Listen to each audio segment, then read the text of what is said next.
तो दोस्तों आज की इस वीडियो में हम टाइम स्लिप की 3 ऐसी सच्ची घटनाओं के बारे में जानेंगे जो आपको सोचने पर मजबूर कर देंगी। आखिर ऐसा कैसे हो सकता है कि कोई समय में पीछे जाकर वर्तमान समय में वापस आ जाए। तो चलिए वीडियो शुरू करते हैं। नंबर 1, दोस्तों क्या ऐसा पॉसिबल है जो चीज आपके साथ आज से 11 साल बाद होने वाली है वो पूरी घटना आपको आज ही दिख जाए। ठीक कुछ ऐसा ही हुआ साल 1932 में एक जर्मन न्यूज चैनल के 2 पत्रकारों के साथ, जिनमें से एक का नाम था जोआचिम हुटन और दूसरे का नाम था जे बर्नार्ड ब्रैंडेट। इन दोनों को न्यूज कवरेज के लिए जर्मनी के मशहूर शहर हैम्बर्ग के शिपयार्ड एरिया में भेजा जाता है। शिपयार्ड उस जगह को कहा जाता है जहां बड़े बड़े शिप्स को बनाने का काम किया जाता है। लगभग शाम के 5 बजे के करीब दोनों पत्रकार हैम्बर्ग शिपयार्ड पर पहुंचते हैं और नॉर्मली अपनी गाड़ी से निकलकर शिपयार्ड की तरफ चलना शुरू करते हैं। कुछ दूर चलने के बाद उनको बहुत जोर से एक धमाके की आवाज सुनती है। उस धमाके की आवाज के बाद दोनों पत्रकार अचानक खुद को पूरी तरह से बदले हुए माहौल में पाते हैं, क्योंकि जो आसमान अभी तक पूरी तरह से सामान्य था,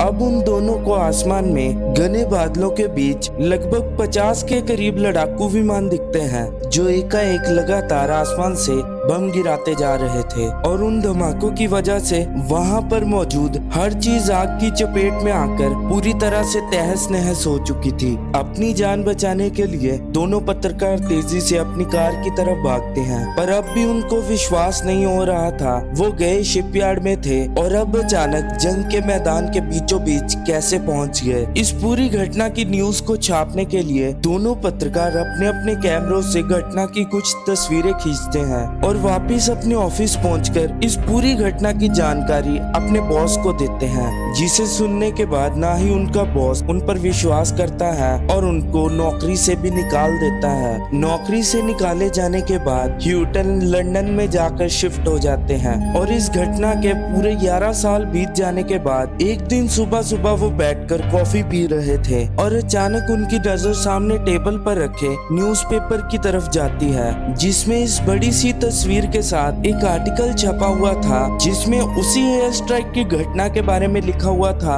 जो ह्यूटन और ब्रैंडेट ने 11 साल पहले यानी 1932 में देखी थी। और अखबार में छपी ये तस्वीर सेम वैसी थी जैसे ह्यूटन और ब्रैंडेट ने 1932 में उस रहस्यमयी घटना के दौरान खींची थी। पर जब उन्होंने उन फोटोज को डेवलप कराने की कोशिश की तो कैमरा रोल में से वो तस्वीरें रहस्यमयी तरीके से गायब हो गयी। नंबर 2, दोस्तों 2016 में मंगोलिया की अल्ताई पहाड़ियों पर 10,000 फीट की ऊंचाई पर रिसर्चर्स को एक 1100 साल पुरानी मम्मी मिलती है, जिसकी तस्वीर आप स्क्रीन पर देख सकते हैं। थोड़ी रिसर्च करने के बाद रिसर्चर्स को पता चला ये एक औरत की डेड बॉडी थी जिसकी मौत सर में चोट लगने की वजह से हुई थी। पर आपको ये सुनकर विश्वास नहीं होगा, इस औरत ने एडिडास के ट्रेनर शूज पहने हुए थे। ये उन शूज की तस्वीर है जो आप स्क्रीन पर देख सकते हैं। यहाँ हैरानी वाली बात ये थी आज से लगभग 1100 साल पहले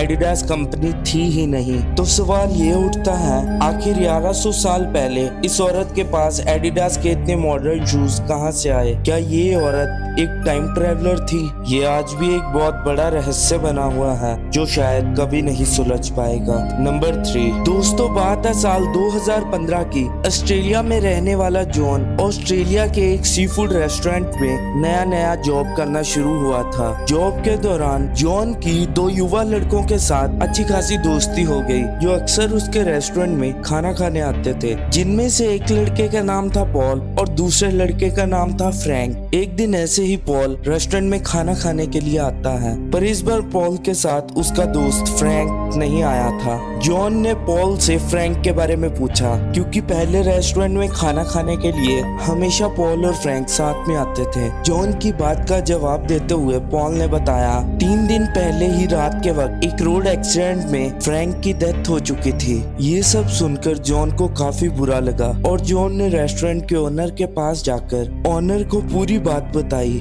और जब पॉल खाना खाने के बाद वहाँ से उठकर होकर चला जाता है तो अगले दिन फिर से जॉन के रेस्टोरेंट जाने की सेम रूटीन शुरू हो जाती है। और अब इस बात को पूरे 5 दिन बीत चुके थे। यहीं पर जॉन के साथ एक बेहद रहस्यमय घटना घटती है, क्योंकि 6वें दिन पॉल फिर से अपने दोस्त फ्रैंक के साथ रेस्टोरेंट में खाना खाने के लिए आता है। उन दोनों को इकट्ठे देखकर जॉन के होश उड़ जाते हैं, क्योंकि पॉल ने खुद बताया था उसके दोस्त फ्रैंक की एक रोड एक्सीडेंट में डेथ हो गई थी। ये सब देखकर जॉन बेहद डर जाता है और जॉन से बिल्कुल हिम्मत नहीं हुई उन दोनों के पास जाने की। खाना खत्म करने के बाद दोनों वहाँ से उठकर चले जाते हैं, जिसके बाद जॉन सीधा अपने बॉस के पास जाता है और उनसे पूछता है कि मैंने आपको फ्रैंक के बारे में बताया था ना, जिसकी रोड एक्सीडेंट में डेथ हो गई थी, जो हमारे रेस्टोरेंट में अपने एक दोस्त के साथ खाना खाने के लिए आता था। ये बात सुनने के बाद बॉस ने जॉन को बोला, तुमने मुझे ऐसी कोई बात नहीं बताई। ये सुनकर जॉन को कुछ समझ नहीं आ रहा था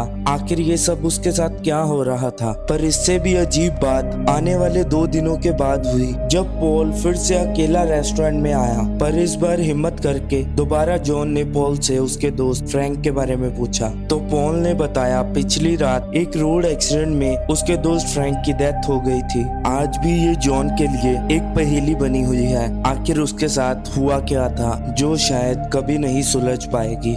दोस्तों, बेशक आपके साथ भी जिंदगी में ऐसा जरूर हुआ होगा जब आप कोई काम कर रहे हो और आपको लगा होगा वो काम आप पहले भी कर चुके हैं। तो अगर आपके साथ भी कुछ ऐसा हुआ है तो कमेंट सेक्शन में अपना एक्सपीरियंस जरूर शेयर करना। तो चलिए इसी के साथ वीडियो को खत्म करते हैं। अगर आपको वीडियो अच्छा लगा तो वीडियो को लाइक करके चैनल को सब्सक्राइब कर लीजिए और प्लीज अपने दोस्तों के साथ वीडियो को शेयर जरूर कर देना। तो अब जल्दी मिलेंगे अपनी नेक्स्ट वीडियो में।